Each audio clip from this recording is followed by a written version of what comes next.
Hello everyone, it's so good to see you. It's even better to see you when there's a whole new day with new Nintendo news to update you with. This time starting off with something that's near and dear to my heart, the N64. Now, I'm very fond of the GameCube, but I love the N64 as well, and this new update highlights some extra features coming to Nintendo Switch Online.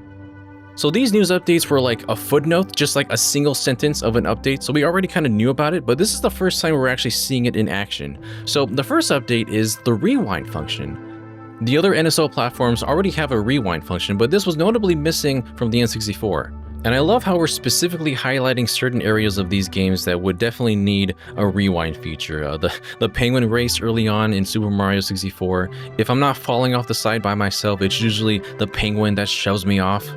While we do have a save state feature, the rewind function is just a lot more optimal to use. It's snappier and just faster in the short term. Yeah, we'll show that penguin. He might have girth and speed, but we have technology. And oh boy, I can't wait to use and abuse this in games like Mario Golf as well.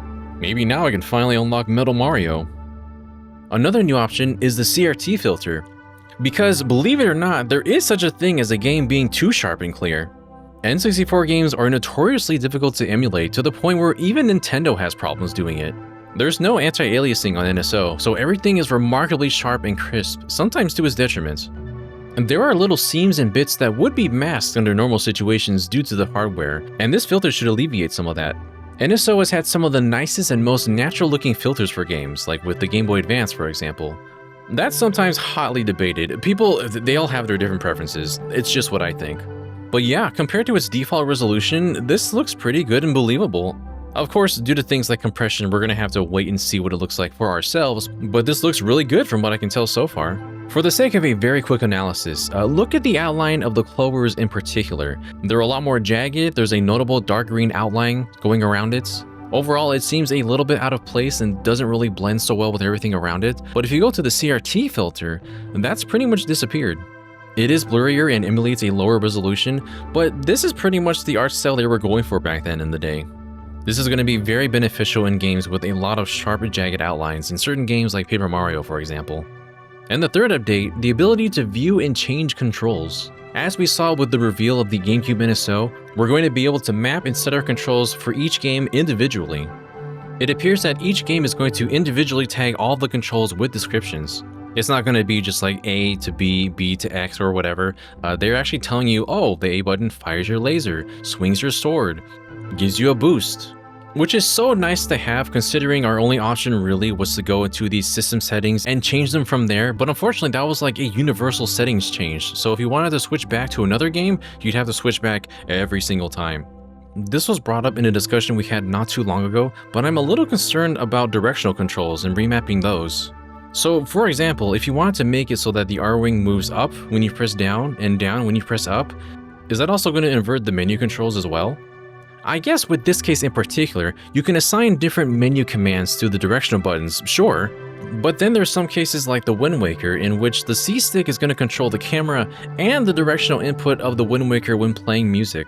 We don't know just how much peculiar detail they're going to go into with these controls, so I guess we're just going to have to wait and see for ourselves. And to summarize, as you can see here, the Nintendo Switch 2 is going to take advantage of the rewind feature, CRT filter, and the ability to change and view controls. Unfortunately, the Switch 1 will only be capable of viewing and changing controls. It might be a hardware processing thing. But aside from that, we also discovered that the Switch 2 is now in some people's hands and broke Street Date because, well, of course it did. We've seen multiple images of people who have the Switch 2 in their hands, they've opened the box, they put it together. But unfortunately for them, it's pretty much just a paperweight right now. The Switch 2 requires a day one update to do pretty much anything with it. Stores and retailers have been slowly getting their shipments put in. There's a lot that probably already have them to begin with, so this was kind of inevitable. But Nintendo has completely locked them out from doing anything with it. This is most likely just a preventative measure. Everything about the Switch 2 has been done for a while now. This is essentially just to make sure that no leaks happen, that nobody plays any games ahead of time, and that everybody just starts off on the same playing field. We all get to experience the games at the exact same time as everybody else. Because I don't think you would want to go online with this because nobody has a Switch 2 online. Nintendo will probably find you and hunt you down. We are already very aware that if you leak something that Nintendo does not want you to show to the public yet, they will find you and sue you. So I can't recommend that you do anything until the release date. I guess you can look at it and browse the menu, I guess. Can you even do that much? You can play with the Joy-Con, with the magnets. It's so weird. Like, Nintendo views the Switch 2 as this holy artifact that nobody can touch until the proper day and time assigned by them. This is way different compared to the lead up to the release of the Switch 1. Nintendo was handing out Switches like crazy. Some publications got multiple ones. I can't agree with the way Nintendo is handling it this time around, but what can you do? And finally, an Australian website is starting to release information on just how big these Switch 2 edition updates are going to be. So taking a quick look at this website, Breath of the Wild is 14.4 gigabytes at its base. To update to the Switch 2 edition, you need an additional 9.7. That is 24.1 gigabytes total to update for the Switch 2. And this is also not including the Champion's Ballad. With the 2.5 gigabytes for the DLC, you're looking at 26.6 gigabytes for the entire package of Breath of the Wild on Switch 2. Tears of the Kingdom in comparison, by default is 18.2 gigabytes, but will curiously only be a 3.6 gigabyte update. I wonder if they already optimized some aspects of this game ahead of time.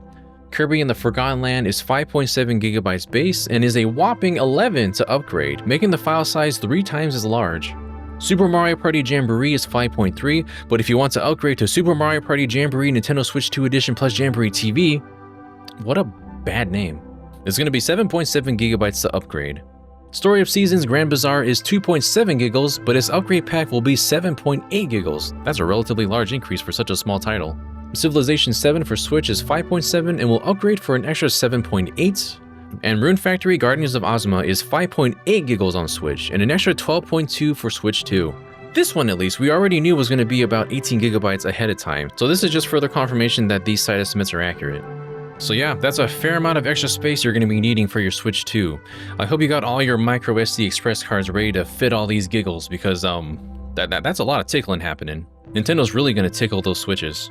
But that's all for this quick news update for now. Please consider subscribing to GUG for more. We've got a lot more features, news, updates, discussions, all that is coming up very soon, especially with the Switch 2 launching next week. So please consider supporting us on Patreon, following us on Bluesky, and watching us on Twitch. Alright everybody, take care of yourselves. Till we meet again.